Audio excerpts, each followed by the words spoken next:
এলোমেলো চুল, শরীরে বিছানার চাদর জড়িয়ে ফ্লোরের এক কোণে গুটিসুটি করে বসে হাঁটুর উপর মাথা নিচু করে কাঁদছে আলো। কাঁদবেই না কেন? গত রাতে যে আলোর সাথে খুব খারাপ কিছু হয়ে গেছে, একটা অবিবাহিত মেয়ের যে সতীত্ব হরণ হয়েছে, তাও জোরপূর্বক। সেই রাত থেকেই এভাবেই বসে মেয়েটা কাঁদছে। আর ওইদিকে আলোর কান্নার শব্দ ভোরের কানে ভেসে গেল আর ঘুমটা ভেঙে গেল। ভোর মাথাটা উঠাতে পারছে না, তার মাথাটা প্রচন্ড ভারী লাগছে। গতকাল রাতে সে পুরো ড্রাঙ্ক ছিল। তারপর কষ্ট করে উঠে বসলো, উঠে ভালোভাবে চারিদিকে চোখ বুলিয়ে নিল। তারপর চোখ আটকে গেল ফ্লোরে বসে কান্না করা আলোর দিকে। কিন্তু কিছু বুঝতে পারছে না মেয়েটাকে। যেহেতু আলোর মাথা নিচু করা আর শরীরে বেডশিট জড়ানো, তবুও জিজ্ঞেস করলো, কে কাঁদছে ওখানে? আবারও দুইবার বলল, কিন্তু কোনো সারা শব্দ না পাওয়াতে এবার উঠে আলোর সামনে গিয়ে ভোর বলল, কি হলো, কে আপনি? এবার আলো মাথাটা উঁচু করলো। সাথে সাথে ভোর জিজ্ঞেস করলো, কি ব্যাপার আলো, আপনি এখানে এভাবে বসে কাঁদছেন কেন? আলো নিশ্চুপ। ভোর বলল, কি হলো বলুন, কাঁদছেন কেন? আর আপনি আমার রুমে কেন? আলো এবার ভোরের দিকে করুণ দৃষ্টিতে তাকিয়ে রইল। ভোর বলল, কিছু তো বলুন। এবার আলো উঠে দাঁড়ালো আর চোখ দিয়ে ইশারা করলো আলোর পা থেকে মাথা অব্দি তাকানোর জন্য। ভোর তাকিয়ে দেখলো আলোর শরীরে একটা বেডশিট জড়ানো, এলোমেলো চুল। তারপর আলো ভোরকে আবারও ইঙ্গিত করে বোঝালো ভোর যেন মিররের সামনে যায়। ভোর 7-5 না ভেবে মিররের সামনে গিয়ে বড়সড় একটা ধাক্কা খায়। ভালো করে ঘুরে ফিরে নিজের বুক আর পিঠ দেখছে, সেখানে অজস্র নখের আঁচড়। এবার ভোর ধপাস করে বেডে বসে পড়ল। আর তখন দেখে পায়ের কাছে আলোর জামা আর ওড়না পড়ে আছে। একটু চোখ ঘোরাতেই দেখে একটু দূরে সালোয়ারটাও পড়ে আছে। এবার আর ভোরের বুঝতে বাকি নেই কেন আলো বেডশিট জড়িয়ে কান্না করছে আর কেন তার শরীরে এত নখের আঁচড়। চারিদিকে নীরবতা। হঠাৎই জানালার গ্লাস খোলার শব্দ পেল ভোর। পিছনে তাকিয়ে দেখে আলো জানালার উপর দাঁড়ানোর চেষ্টা করছে। যদি পায়ে একবার স্লিপ করে তো সোজা 24 তলার উপর থেকে নিচে পড়ে গিয়ে মৃত্যু নিশ্চিত। ভোর দৌড়ে আলোর পিছনে টান দিয়ে নিজের কোলে নিল। এরপর কোল থেকে নামিয়ে জিজ্ঞেস করলো, কি করতে গিয়েছিলেন ওখানে? আলো করুণ কণ্ঠে বলল, মরতে। ভোর বলল, কেন? আলো বলল, এছাড়া আমি আর কি করতে পারি? ভোর বলল, মরলেই কি সব সমাধান হয়ে যাবে? আলো বলল, হয়তো এটাই সমাধান, কারণ আমি যে মেয়ে। ভোর বলল, স্টপ দিস ননসেন্স। আলো বলল, এই মুখ এই সমাজে কি করে দেখাবো? আমার বাবার সামনে কি করে দাঁড়াবো? তার ফুলের মতো মেয়েটা যে বিয়ের আগেই নষ্ট হয়ে গেছে, কি করে সেই নষ্ট ফুলকে বাবা দেখবে? বাবা যে আমার মরেই যাবে। আপনি বিখ্যাত, ধনশীল, নামকরা সার্থক বিজনেসম্যান। আপনার টাকার নিচে আপনার সব অপরাধ চাপা পড়ে যাবে। সমাজে আপনার দিকে হাত তুলবে না, সবাই আলো মেয়েটার দিকেই হাত তুলবে। হয়তো বলেই বসবে মেয়েটা একটা প্রস্টিটিউট। এটা বলার সাথে সাথে ভোর সজোরে আলোর গালে একটা ঠাস করে থাপ্পড় বসিয়ে দেয়। আলো বসে কান্না করতে থাকে। চারিদিকে আবার নিস্তব্ধ হয়ে গেল। একটা গম্ভীর গম্ভীর ভাব আশ্রে দেয়ালে, যেন সব থমকে গেছে। নীরবে আলো কাঁদছে আর ওইদিকে আকাশ পানে তাকিয়ে ভোর ভাবছে। কি ভাবছে তা সে নিজেও জানে না। নীরবতা ভেঙে ভোর বলল, রেডি হয়ে নাও 10 মিনিটের মধ্যে। আলো গালে হাত দিয়ে ফুপিয়ে ফুপিয়ে কাঁদতে কাঁদতে বলল, কেন? ভোর বলল, আমি বলছি তাই, কোনো প্রশ্ন করো না। আলো আর কিছু না বলে পাশেই নিজের রুমে সেখানে চলে যায়। 10 মিনিট পর ভোর রেডি হয়ে আলোর রুমে নক দেয়। ওয়ানএক্স সবচেয়ে বিশ্বস্ত বুকমেকার, যা পিএইচডি এবং সিরিয়া অ্যাপের অফিসিয়াল পার্টনার। 22শে মার্চ থেকে ইন্ডিয়ান প্রিমিয়ার লিগ শুরু হতে চলেছে এবং এটি সবচেয়ে বড় সুযোগ আপনার প্রিয় দলকে সমর্থন করার। এই অ্যাপসে আপনি cricket, football, tennis live match দেখতে এবং তাদের স্কোর ভবিষ্যৎবাণী করে সহজেই অর্থ উপার্জন করতে পারবেন। সেই সাথে BMW গাড়ি, আইফোন, ল্যাপটপ এবং আরও অনেক নগদ পুরস্কার জেতারও সুযোগ রয়েছে। এই অ্যাপটিতে আপনি crash crystal, under and over 21 ইত্যাদি গেম খেলে সহজেই আয় করতে পারবেন। আপনি বিকাশ, নগদ, রকেট ব্যাংক, ক্রিপ্টো, পেপল এবং অন্যান্য সহজ পদ্ধতির মাধ্যমে সহজেই আপনার জেতা টাকা তুলতে পারবেন। এখানে আপনি 24 ঘন্টায় 7 দিন গ্রাহক সহায়তা পাবেন। তাই এখনই পিন কমেন্টের লিঙ্ক ব্যবহার করে রেজিস্ট্রেশন করুন অথবা গুগলে ওয়ানএক্স সার্চ লিখে রেজিস্ট্রেশন করুন। আর হ্যাঁ, রেজিস্ট্রেশনের সময় আমার প্রোমো কোড VODO7 ব্যবহার করে প্রথমবার ডিপোজিটে 20,000 টাকা পর্যন্ত পান। একটু পর আলো বেরিয়ে আসে। একটা সাদা 3 পিস পরেছে, লম্বা হাতাওয়ালা। মেয়েটা সবসময় লম্বা হাতাওয়ালাই 3 পিস পরে, লং 3 পিস পরে, কারণ তার গায়ের রংটা অল্প কিছু অংশ দেখা যায়। সাদা 3 পিসে মুখের কালো রংটা বেশ কালোতে ফুটে উঠেছে। তার উপর তো মলিন একটা চেহারা, চোখগুলো ফোলা, সারা রাত যেন কান্না করেছে। তারপর ভোর বলল, আমার সাথে আসো। আলো ভোরের পিছনে পিছনে যাচ্ছে। ভোর গিয়ে গাড়ির ড্রাইভ সিটে বসলো। তার পাশের সিটে আলোকে বসতে বলল। আলো গাড়িতে উঠলো। কোথায় নিয়ে যাচ্ছে আলো জানে না। ভোর গাড়ি ড্রাইভ করছে আর আলো বাইরে এক পলক তাকিয়ে আছে, নিস্তব্ধ সেই দৃষ্টি। ভোর মাঝে মাঝে তাকিয়ে দেখছে আলোকে, কিন্তু আলো তো সেই বাইরেই তাকানো। এর মধ্যে ওদের পরিচয়টা বলি। আলোর পুরো নাম আলো শাখাওয়াত। আলো ভোর চৌধুরীর বিয়ে। কি ভাবছেন, বিয়েরা তো সবসময় সুন্দরী হয়, তবে আলো কেন কালো? আসলে ভোরের কাছে যোগ্যতাটাই সব, সে গায়ের রং দেখে না। আলোর যোগ্যতা ছিল তাই এই পোস্টে জব পেয়েছে। ওরা এখন সিঙ্গাপুরে আছে। এই প্রথম আলোর দেশের বাইরে আসলো, তবে অফিসের কাজের জন্যই আসতে চেয়েছিল না, কিন্তু কি করার, রুলস তো মানতেই হবে। 2 দিন আগে ভোরের কোম্পানির সাথে সিঙ্গাপুরের একটা কোম্পানির ডিলটা প্রপারলি সাকসেস হয়েছে, তাই গতকাল রাতে ভোর একটা পার্টি থ্রো করে। ভোর আর আলো যেই হোটেলে উঠেছে সেই হোটেলেই, সেই পার্টিতে ভোর অনেক বেশি ড্রিঙ্কস করে, যার ফলে ভোরের রুমে নিয়ে আসতে হয় আলোর। ভোর নিজের মধ্যে তখন ছিল না, পুরো মাতাল ছিল। আলোর সাথে জোরপূর্বকভাবেই শারীরিক সম্পর্ক করে। আলো বারবার বাধা দিচ্ছিল, সাথে নখ দিয়ে আঁচড় কাটছিল, কিন্তু একজন মাতালের কি আর সেই হুঁশ থাকে না। তেমনই ভোরের ছিল না, সে তার নিজের কাজ চালিয়ে যাচ্ছিল আর আলো চোখের পানি ঝরাচ্ছিল। হঠাৎ গাড়ির ব্রেক করলো আর আলো তার ভাবনার জগৎ থেকে বের হয়ে এলো। ভোর বলল বের হন, আলো বের হলো। আলোর এখন কিছুই বলার নেই, সে আর নিজের ভিতরেই নেই, আছে নিস্তব্ধ যেন একটা মাটির পুতুল। ভোর আলোর সামনে গিয়ে আলোর হাতটা ধরে নিয়ে যাচ্ছে। আলো শুধু ভোরের দিকে তাকিয়ে আছে, কোথায় নিয়ে যাচ্ছে, কোথায় এলো এইসব আলো দেখছে না বা ভাবছে না, শুধু ভোরের দিকে তাকিয়ে হাঁটছে। হঠাৎই ভোর থেমে গেল আর বলল জুতা খোলেন। আলোকে জুতা খুলতে বলায় আলো এবার চারপাশ তাকালো, দেখে বুঝলো এটা একটা মসজিদ। মসজিদে কেন, এবার আলোর প্রশ্ন আসলো। আলো বলল মসজিদে কেন? ভোর বলল জুতা খুলুন। আলো আর কিছু না বলে জুতা খুললো আর ভোর আলোর হাত ধরে নিয়ে যাচ্ছে মসজিদের ভিতরে। এবার আলোর সামনে তাকিয়ে হাঁটছে, কিছুটা হেঁটে থামলো ভোর, তার সাথে আলো। ওদের সামনে একজন লোক বসে আছে। ভোর বলল আসসালামু আলাইকুম ইমাম হুজুর। ইমাম বলল ওয়ালাইকুম আসসালাম, আপনি ভোর চৌধুরী? ইমাম হুজুর বাংলা জানেন? ভোর বলল জি। ইমাম বলল আচ্ছা বসুন আপনারা। তারপর ভোর আর আলো বসলো। আলো এখনো জানে না কি হচ্ছে। খানিক বাদে হুজুর ভোরের দিকে তাকিয়ে বলল তবে শুরু করি বিয়ে পড়ানো? ভোর বলল জি শুরু করুন। এবার আলো বড়সড় একটা ধাক্কা খেলো। এইভাবে ভোর চৌধুরী তাকে বিয়ে করবে? এত বড় একজন বিজনেসম্যান করবে তাকে বিয়ে? কিন্তু কেন? এটা কি দয়া, নাকি সে তার ভুলে শাস্তি পূরণ করছে? সে চাইলেই তো এমন 100টা আলোকে বিয়ে করে ছেড়ে দিতে পারে তুড়িতে। তবে কি বিয়ে করে পরে ডিভোর্স দিবে? আলো আর ভাবতে পারছে না। এবার হুজুর আলোকে বলল মা আপনার নাম, আপনার বাবার নাম, আপনার মায়ের নাম? আলো ভাবনা ভেঙে উত্তর দিল আমি আলো সাখাওয়াত, বাবা শাহেদ সাখাওয়াত, মা মমতা সাখাওয়াত। ইমাম হুজুর দোয়া দুরুদ পড়ল। প্রায় 20 মিনিট পর আলো আর ভোরের বিয়ের কাজ সম্পূর্ণ হলো। আলো কবুল বলার সময় অনেক সময় চুপ ছিল। তারপর হুজুরের বারবার কবুল বলো মা, কবুল বলো মা, একথা শুনে নিজের মনের সাথে অনেক যুদ্ধ করে অবশেষে কবুলটা বলেই দিল। তারপর ভোর আর আলো বেরিয়ে এলো মসজিদ থেকে। মসজিদ থেকে বের হয়ে ভোর জুতা পরছিল আর আলো ঠায় দাঁড়িয়ে ভোরকে দেখছে। ভোরের জুতা পরা শেষ হলে ভোর গাড়িতে গিয়ে বসে। এবার আলোর খারাপ লাগতে লাগলো, এই ভেবে কেন ভোর বলল না জুতা পরতে। তবে কি সত্যি উনি দয়া করলেন? ভাবতে ভাবতে আলো জুতা পরে গাড়িতে গিয়ে বসলো। এবার ভোরের দৃষ্টি আলোর দিকে যাচ্ছে না, আর আলো তো আবার ভাবনার জগতে পাড়ি দিল। আলো বারবার ভাবছে কি হবে শেষ পরিণতি। উনি তো মন থেকে মেনে আমাকে বিয়ে করেননি, করেছেন চাপে পড়ে, একটা মেয়ের জীবন বাঁচানোর জন্য, একটা বাবার কাছে তার সতেজ ফুলটাকে ফিরিয়ে দেওয়ার জন্য, যেন সতেজ ফুলটার বাবা কষ্ট না পায়। একটা মেয়ের দিকে কেউ যেন প্রস্টিটিউটের আঙুলটা তুলতে না পারে। এইসব তো সবটাই দয়া। বড় লোকরা সবাই তো দয়াই করে, উনিও তার ব্যতিক্রম কিছু করেননি। ভোর গাড়ি ব্রেক করলো আর আলো ওর ভাবনার জগৎ থেকে বের হলো। ভোর গাড়ি থেকে বের হয়ে সামনের একটা লেকের পাড়ে একটা বেঞ্চে রাখা সেখানে গিয়ে বসলো। জায়গাটা বেশ নির্জন, মানুষের কোনো আনাগোনা নেই বললেই চলে। আলো আর গাড়িতে বসলো না, কারণ আলোর মনে যে অনেক প্রশ্নের ভিড় জমিয়েছে, তাদের যে শান্তি দিতে হবে। তাই আলো গিয়ে বেঞ্চের এক কোনায় বসলো। দুজনই নীরব, দুজনেরই দৃষ্টি সামনের লেকের পানিতে। এই নীরবতা ভেঙে আলো বলল আপনি আমাকে কি দয়া করলেন? ভোর বলল না। আলো বলল তাহলে? ভোর বলল একটু একা থাকতে চাচ্ছিলাম। আলো ব্যাপারটা বুঝতে পারে, তাই আর সেখানে বসে না থেকে চলে যায়। আলো হাঁটছে আর ভাবছে আমি যদি রাতে ওনাকে রুমে না নিয়ে আসতাম তাহলে এইসব কিছুই হতো না। উনি ধুম করে বিয়ের ডিসিশনটা নিলেন, এখন হয়তো মানতে পারছেন না। কি করলো উনি? আমি বা কি করবো এখন?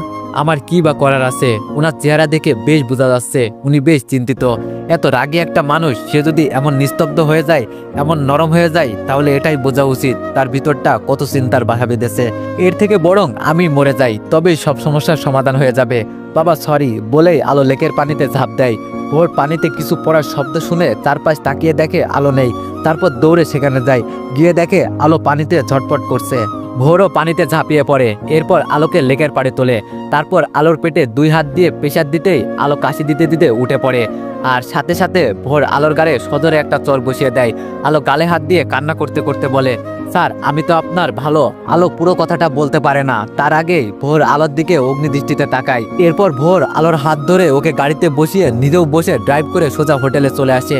তারপর যে যার রুমে চলে যায়। আজ ভোর লং টাইম একটা শাওয়ার নেয়, যেন চাইছে মস্তিষ্ককে ঠান্ডা করতে, কিন্তু এটা কি সহজ? না, সহজ না। দুপুরে হোটেল বয় দুজনের রুমেই লাঞ্চ দিয়ে যায়। ভোর খেয়ে শুয়ে পড়ে।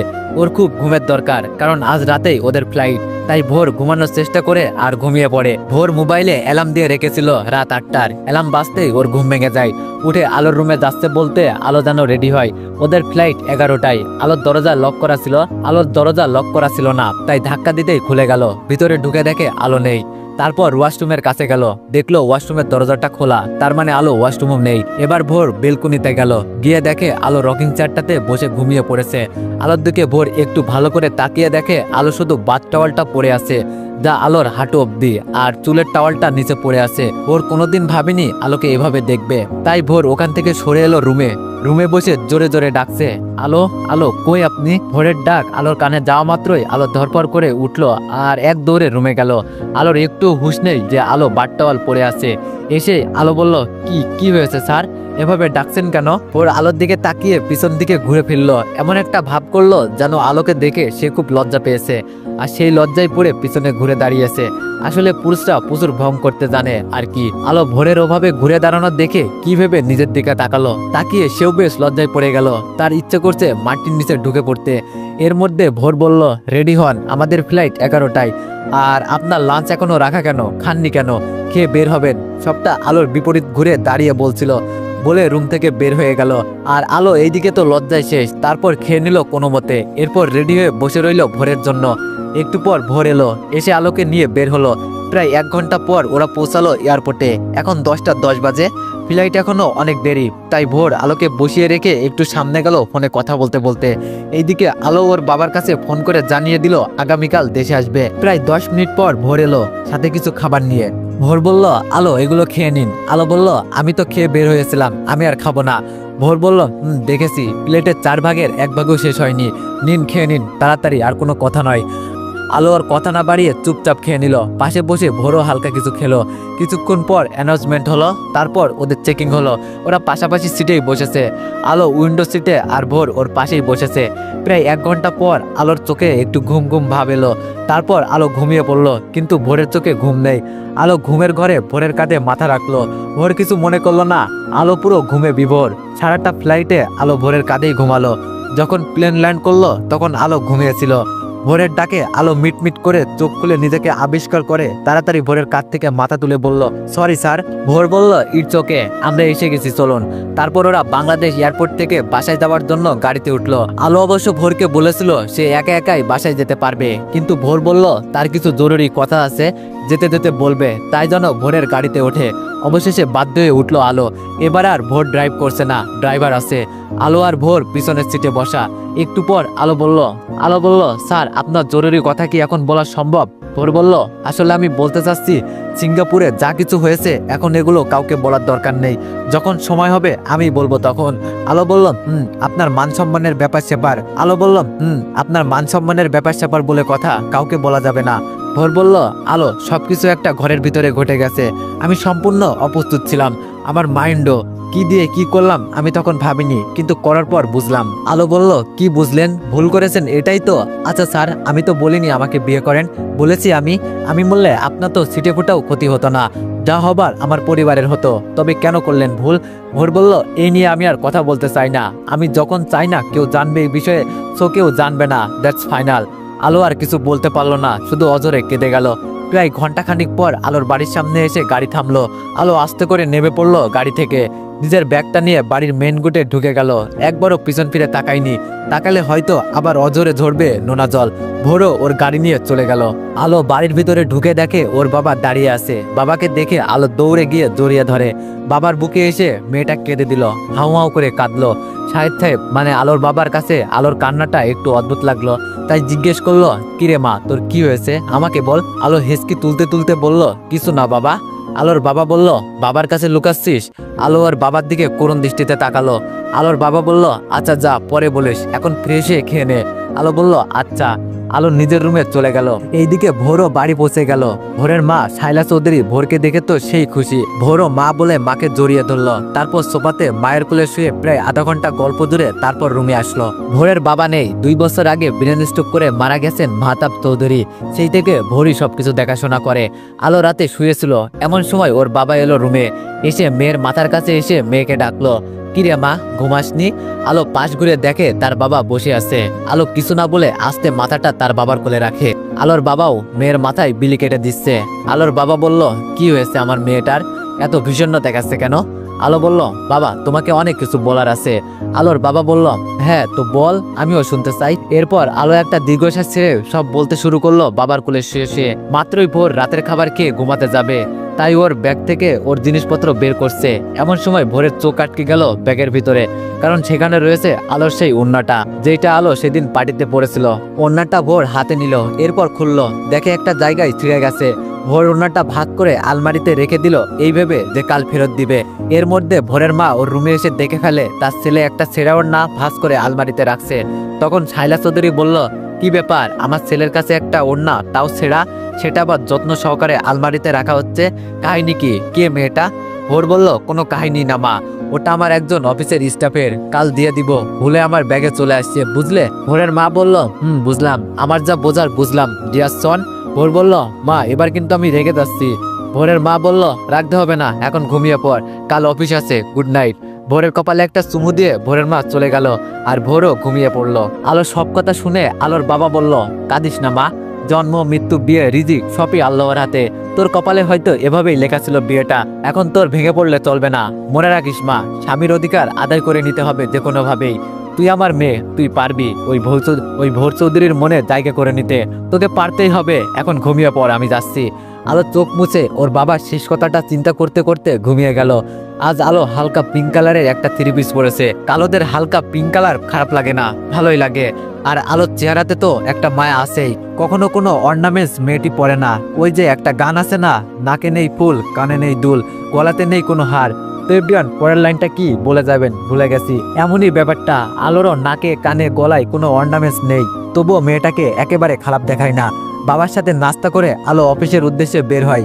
এইদিকে অফিসে যেতে আসতো কোনো অনুভূতি ছিল না, আজ এক অন্যরকম অনুভূতি কাজ করছে আলোর ভিতরে। কেমন একটা চাপা কষ্ট আজ আলোর ভিতরটা কুড়ে কুড়ে খাচ্ছে। এইসব মাথায় নিয়ে অবশেষে আলো পৌঁছালো অফিসে। অফিসে গিয়ে সবার সাথে কুশল বিনিময় করে নিজের ডেস্কে এসে বসলো। তারপর নিজের ব্যাগটা রেখে ভোরের কেবিনে ঢুকলো। ভোর এখনো অফিসে আসেনি। প্রতিদিনই ভোরের আগেই আলো অফিসে আসে, আর এসে দেখে সবকিছু ঠিকঠাক আছে কিনা। ভোর যে পান থেকে চুন খসলে অফিস মাথায় তুলে চিল্লিয়ে, আর আলো তো সেই রকম গোছল একটা মেয়ে। এই পর্যন্ত আলোর কোনো ভুল খুঁজে পায়নি ভোর। আলো ভোরের কেবিনটা গুছিয়ে প্রয়োজনীয় সব ফাইলপত্র রেখে নিজের ডেস্কে চলে গেল। 20 মিনিট পরেই ভোর অফিসে ঢুকলো। সবাই ভোরকে কংগ্রেস করলো ডিলটা সাকসেস হওয়ার জন্য। আর মীরা এসে তো ভোরকে জড়িয়েই ধরলো। মীরা ভোরের অফিসের স্টাফ, আবার ভোরের ক্লাসমেটও ছিল। ভোরকে মীরা পছন্দ করে, দুইজন দুজনকে তুমি করেই বলে, যেহেতু তারা ক্লাসমেট ছিল। ভোরের সাথে মীরাও ভোরের ডেস্কে যায়। মীরা বলল, ভোর তুমি কিন্তু সিঙ্গাপুর যেয়ে একটু শুকিয়ে গেছো। ভোর বলল, কি বলো, মা তো কিছুই বললো না, তবে কিন্তু যেতে পারতে আমাদের সাথে। মীরা বলল, যেতে তো চেয়েছিলাম, বাট হঠাৎই অসুস্থ হয়ে পড়লাম। ভোর বলল, ওকে, মন খারাপ করো না, পরের বার যাবে। মীরা বলল, আচ্ছা। ও তুমি তো আজ আমাকে দেখলেই না, আমি যে নিউ ড্রেস পরেছি। ভোর বলল, ও খেয়াল করিনি। নাইস, তোমাকে কিন্তু এই 3/4 স্কার্টে ভালোই লাগে। আর সব থেকে বড় কথা, তুমি অনেক স্মার্ট এই অফিসের সব মেয়ের থেকে। মীরা বলল, হ্যাঁ, সব মেয়েগুলো আমার কাছে অ্যাডভাইস নেয়, শুধু একজন ছাড়া। ভোর বলল, কে? মীরা বলল, কি আবার, তোমার পিয়ে আলো। তুমি আমাকে তোমার পিয়ের পোস্টার দিলেই পারতা। ভোর বলল, বুঝলাম, ওকে, অনেক গল্প করেছি, এখন তবে কাজ শুরু করি। মীরা বলল, ওকে, সি ইউ লেটার, বাই। ভোর বলল, বাই। তো এভরিওয়ান, এই গল্পের নেক্সট পার্ট চাইলে বেশি বেশি কমেন্ট করো। আর কালকের গল্পটা চেঞ্জ করতে হয়েছে, তোমরা অনেকেই বলতাছো যে গল্পটি 18+ হয়ে যাচ্ছে। তো তোমাদের রিকোয়েস্টে কালকের গল্পটি চেঞ্জ করে নতুন একটি গল্প শুরু করলাম। তো আশা করি এই গল্পটা তোমাদের অনেক ভালো লাগবে, আর আশা করি তোমরা সবাই একটু সাপোর্ট করবা। ধন্যবাদ।